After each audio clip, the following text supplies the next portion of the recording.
Hi friends, welcome to Sabina சமையல். இன்றைக்கி ஒரு அருமையான ஒரு பிரேக்ஃபாஸ்ட் ரெசிபி தாங்க பார்க்க போகிறோம்.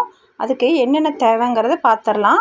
நான் ரவை வறுத்த ரவை, வறுக்காத ரவை எதாக இருந்தாலும் ஓகேங்க. ஒரு 250 கிராம் ரவை எடுத்திருக்கேன். அந்த ரவைக்கு ஒரு அரை கப்பு கோதுமை மாவு, ஒரு 5 சின்ன வெங்காயம், பூண்டு ஒரு 10 பல், 2 இஞ்சி துண்டு, 1 டீஸ்பூன் ஜீரகம், 2 வரமிளகா, தக்காளி மீடியம் சைஸ் தக்காளி ஒரு 3 தக்காளி எடுத்திருக்கேன், தயிர் ஒரு அரை கப்பு.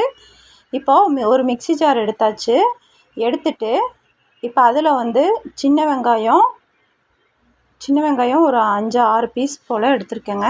அதையும் போட்டுக்கலாம். பூண்டு ஒரு 6 பல் பூண்டு, அப்புறம் இஞ்சி 2 துண்டு.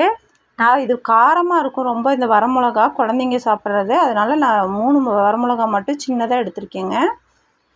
இப்போ இந்த மிக்ஸி ஜாரில் இருக்க இந்த இஞ்சி பூண்டு வரமிளகா எல்லாத்தையும் கொருன்னு அரைச்சி எடுத்தாச்சு. அரைச்சிட்டு இப்போ நான் எடுத்திருக்க தக்காளியை அந்த மிக்ஸி ஜாரில் போட்டு அரைச்சிக்கிறேன். அதோடு சேர்த்தி நல்லா நெய்ஸாக அரைச்சி எடுத்தாச்சுங்க. இந்த பக்கம் ரவையும் கோதுமை மாவும் தயிரும் இப்போ 3 சேர்த்து ஒரு பாத்திரத்தில் போட்டாச்சு. போட்டதை ஒரு மிக்ஸி ஜாரில் போட்டு அதையும் நல்லா நெய்ஸாக அரைச்சிக்கலாம். ரவை, கோதுமை மாவு, தயிர் 3ஐயும் நல்லா நெய்ஸாக அரைச்சி இப்போ ஒரு பாத்திரத்துக்கு மாற்றியாச்சுங்க.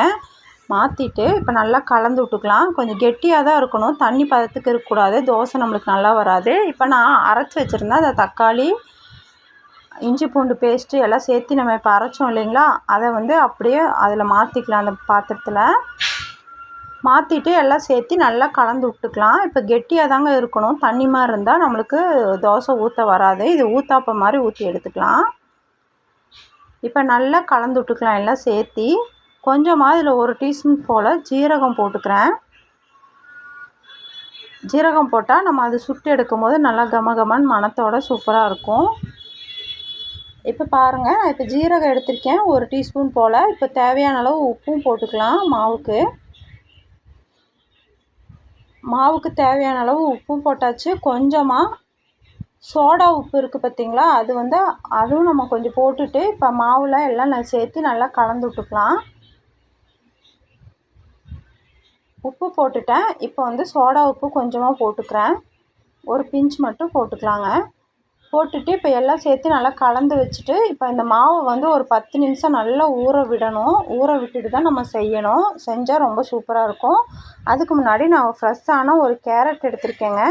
இந்த கேரட்டை நல்லா கழுவி இதில் நல்லா சொரவி எடுத்துக்கலாம். இப்போ நான் கேரட்டை நல்லா சொரவி எடுத்துட்டேன். இப்போ அந்த கேரட்டையும் இதுக்குள்ளே போட்டுக்கலாம். மாவுக்குள்ளே நல்லா ஹெல்த்தியான பிரேக்ஃபாஸ்ட்டு. குழந்தைங்களுக்கு இந்த மாதிரி செஞ்சு கொடுத்திங்கன்னா ரொம்ப விரும்பி, சத்தானதும் கூட உடம்புக்கு. மாவு இல்லைங்கிறத நம்ம கவலையே பட வேண்டாங்க. நம்ம வீட்டில் இருக்க பொருளை வச்சு டக்குன்னு இந்த மாதிரி நம்ம தோசை ரெசிபி நம்ம பண்ணி கொடுத்துக்கலாம். ரொம்ப டேஸ்டியாக இருந்துச்சு. நீங்களும் இதே மாதிரி உங்கள் குழந்தைங்களுக்கு வீட்டில் செஞ்சு கொடுத்து பாருங்கள். எப்படி இருந்துச்சுங்கிறத எனக்கு கமெண்ட்டில் சொல்லுங்கள். இப்போ மாவை இப்போ நல்லா கலந்து விட்டாச்சுங்க, கேரட்டெல்லாம் போட்டு. இப்போ அப்படியே நம்ம ஒரு மூடி போட்டு மூடி வச்சுட்டு ஒரு 10 நிமிஷம் இது அப்படியே இருக்கட்டும். இந்த மாவு நல்லா ரவை நம்ம அரைச்சி வச்சுருக்கோம் இல்லைங்களா, நல்லா ஊறட்டும். ஊறினோன்னா நம்ம இதை சுட்டு எடுத்துக்கலாம். ரொம்ப சாஃப்டாக இருக்குங்க, ரொம்ப டேஸ்டியாகவும் இருக்கும். இப்போ இதை மூடி வச்சாச்சு. மூடி வச்சுட்டு பாருங்கள், இப்போ ஒரு 10 நிமிஷம் ஆயிடுச்சு. இப்போ நான் தோசை தவா வச்சு இப்போ நல்லா சுட்டு எடுத்துக்க போகிறேன். அருமையாக நம்மளுக்கு மாவு சூப்பராக ரெடியாகி வந்திருக்கு பாருங்கள். நல்லா ஊறி நம்மளுக்கு ரவை நல்லா அரைச்சது நல்லா ஊறி இருக்குது. நான் எடுத்திருக்க மாவில் இப்போ ஒரு 10 இல்லை ஒரு 8 தோசைக்குள்ளே வருங்க. பாருங்கள், இப்போ நான் தவாவில் ஊற்றி எடுத்தாச்சு. ஊத்தாப்பம் மாதிரி தான் ஊற்றிருக்கேன். இது ரொம்ப லேசாக ஊற்றக்கூடாது, கொஞ்சம் கெட்டியாக தான் ஊற்றணும், ரொம்ப டேஸ்டியாக வரும்.